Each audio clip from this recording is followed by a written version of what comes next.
This is the Roland SK-88 Pro, the Sound Canvas keyboard. It was released in 1997 for somewhere around $600.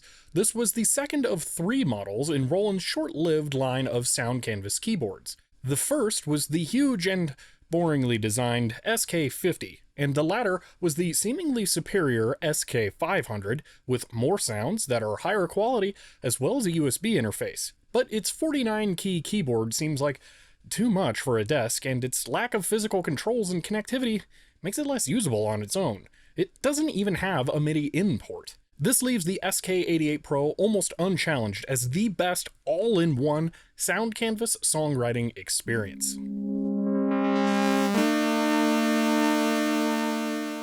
Before we get into that though, this video is sponsored by Linode, and when they reached out, I was actually kind of excited because I've been using their services since 2018, so I'm already very familiar with them and their quality.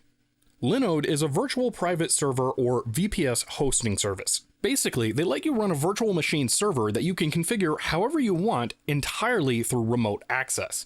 My virtual server for the ordering page for my ATX to PC Junior kits is running Ubuntu server on a Linode VPS that only cost me $5 a month. Getting it installed was easy as they provide ready-to-go distributions that you can load and get running quickly. They also provide one-click setups for popular software configurations like LAMP, GitLab, or WordPress. Linode is a US-based company, but they have data centers all over the world, so almost no matter where you are, you can get a virtual server near to where you are. If you want to try out Linode, which I would recommend, then you can use the link in the description to get a $20 credit, which would give you about 4 months of hosting for a Linode like mine.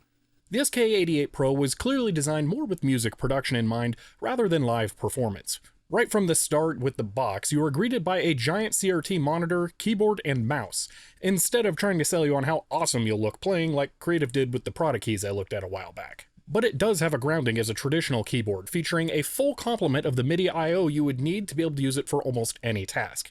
The only exception being that it lacks an internal speaker. But with its traditional I/O, unlike the USB Prada keys or SK-500, you don't have to worry about setting up drivers to use it on a modern system.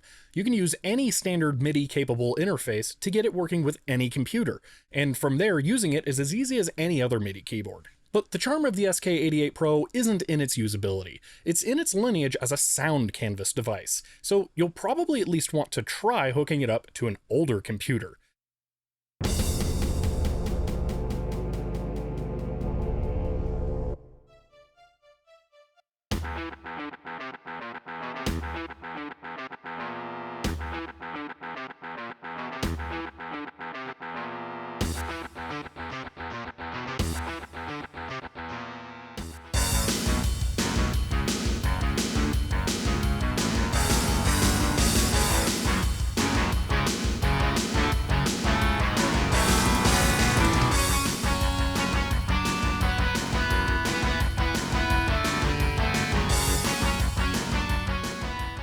It can do a pretty good impression of the venerable SC55. It comes with an SC55 compatibility mode that changes the sound mapping to try and get as close as possible.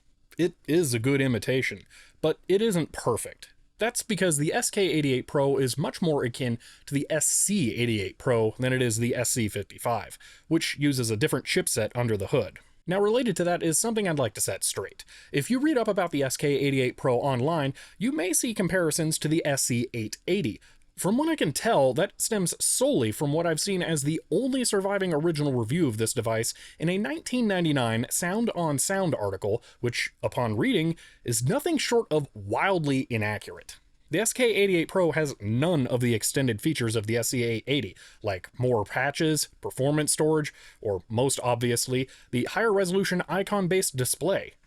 I don't know if this review was just phoned in based on a cursory look at the device, or if they had some kind of prototype revised model, but their descriptions do not match my unit or any of the other ones I've seen online, including their picture of one at the top of their own article. So I can safely say that it's based on the SC-88 Pro and not the SC-880. With that in mind, there are some differences between the SC-88 Pro and the SK-88 Pro, but first, let me mention the Pro part of the name. The SC-88 Pro was an elevated model over the standard SC-88 that added nearly double the number of sounds, a second stereo output, and insertion effects. While the SK-88 shares the Pro name and features, there isn't a non-Pro model, so I'm going to go ahead and stop saying Pro now, just so I can make the name a little bit less wordy. Changes from the SC-88 are mostly down to the user interface. The push buttons for changing the 8 basic filter effects have been replaced with knobs that feel much more natural for what they do. And some of the button combinations for accessing menus have been simplified by adding additional buttons. The original combinations do work on it as well, though. This is nice because you don't have to remember as many arcane shortcuts, but I kind of wish they'd taken it a little bit farther. If they'd added a D-pad, enter and cancel buttons, and a rotary input as well, navigating the menus would be much less cumbersome compared to the weird way everything is laid out here. And unlike the SC-88, you're more likely to be changing these options with the controls since you're almost constantly interacting with the device directly. They did, however, add one other feature to the controls. The 3 knobs and the ambiguously named control slider can all be remapped to different functions. The slider can choose from several preset options, and all of them can be bound to a CC message value, which gives you a lot of flexibility. Then, of course, it is also a keyboard with the usual options that go along with that. I find the 37-key keyboard to be the perfect size to give you enough room to play for the type of person who wants an all-in-one solution. The octave shift keys let you easily shift around the notes if you need to anyway. The keys themselves are velocity sensitive, but not aftertouch capable, even though the sound hardware is. And the velocity sensitivity is easily configurable with the control slider rather than needing to dive into a menu. The pitch bend wheel on it is pretty nice, but the modulation feels kind of like an afterthought. It does seem to be analog, but the travel is so limited that it may as well be on or off. At least that is one of the presets for the again handy control slider, so it's pretty easy to ignore it. Another thing you may ignore is the dual module nature of the device. Like the SC-88, the SK-880 can have up to 32 active channels and 64 voice polyphony.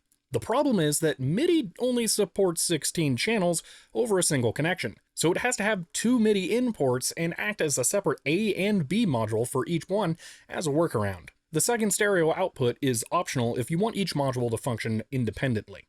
Now, it isn't really standard to have separate MIDI outputs on a single interface, so this isn't the most practical thing to use with most computers. You can manually set the parts on the B module to respond to the A module's channels, letting you layer more sounds, but I don't think there's an easy way to configure this over USB, making it somewhat tedious to use because you have to input all of the settings manually on the keyboard every time you want to use it. But if you lean into the tedium, there is something kind of funny you can do with it. Each part has an option to set a low and high key range. Used appropriately, this lets you split the keyboard by sharing a MIDI channel with multiple parts. But if you take it to the extreme, you can set each part to an individual key, meaning 32 out of the 37 keys could all be a different instrument. Something completely unnecessary, but kind of fun. Now, when it finally comes to writing music with the SK-88, that experience is almost essentially identical to the SC-88 Pro. It has the same 1117 sound options, EFX filters, patches, and everything else that can all be set with the controls or via software over a MIDI connection. Now, the 1117 sounds are split up between the native sounds, the SC-55 map, SC-88 map, and the percussion sounds. Some of the samples have been repeated between the maps, so in reality, there are fewer total unique samples, but there are still a ton of them. There are also some sounds sprinkled in there that you will undoubtedly recognize outside of PC games, because Roland synths were quite popular at the time. For example, the SC-55 map for Music Box is the same sample for the Piranha Plant Lullaby song from Super Mario 64.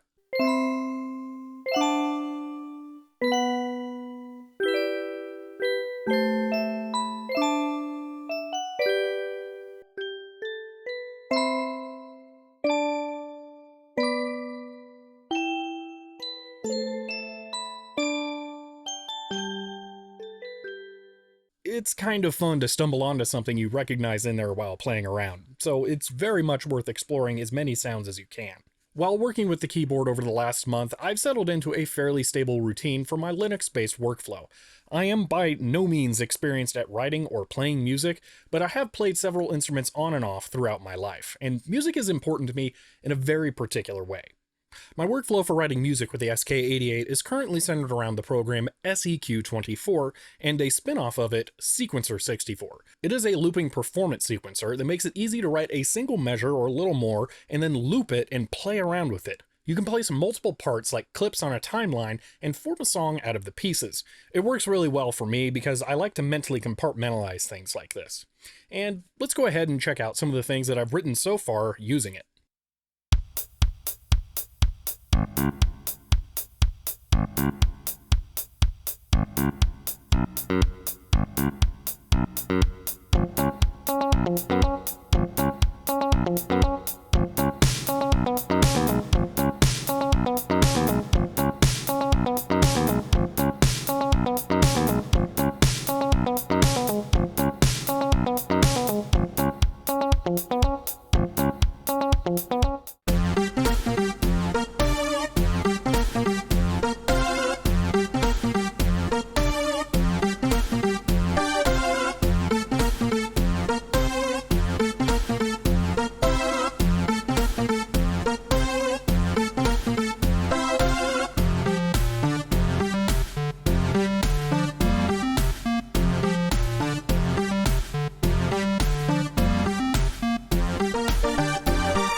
Being able to loop a part makes it really easy to play around with the effects and filters. The last example was made mostly using the cutoff filter coupled with a healthy amount of resonance, which can be used for some really interesting effects. It's easier to play around with stuff like this if you assign the control slider to CC value 6 to more smoothly adjust the amounts on the fly. In addition to those more common filters, there are the 64 insertion filters that you can use to change the sound. They can vary a lot from phasers, lo-fi, EQs, and overdriving as just a few examples. It's definitely something that you should be experimenting with constantly when playing with it. When you've come up with a sound that you like after playing with the different filters and effects, there are a few ways that you can save them to reuse later. You can save 16 user patches that will hold the settings of the first two parts. There are 16 spots for customized insertion effects, and 256 changes to instruments can be saved as new sounds, but they tend to override some access to the SC55 and 88 capital sounds from the native map, so I don't really like doing that. Personally, I like to bulk dump the settings of all the parts and save them with the project on my computer. Then I don't have to worry about making sure that I have every little detail saved, and I'll never run out of space on the keyboard itself. Overall, the SK-88 Pro has met or exceeded all of my expectations. I wanted it for a solid and simple music writing experience for sound canvas style music, and I don't think I could ask for a more ideal solution than what it provides. For me, it's also made all the sweeter because I struggled for a more affordable solution to get one of these by buying two of them that were broken in different ways and making one unit that was fully functional. I think I can get the second one working as well now that I have a functional reference, but that's a job for another day. For now, I'm just happy with what I have. If you're looking for an all-in-one solution for writing sound canvas music, I think the SK-88 Pro is a fantastic solution. It's a bit large and costly for just using it with DOS games, so it's not some kind of hidden gem for that. But in its element, it's great. I hope you enjoyed this look at the SK-88 Pro, and if you want to support the channel, I am on Patreon. But for now, that's it, and I'll see you next time.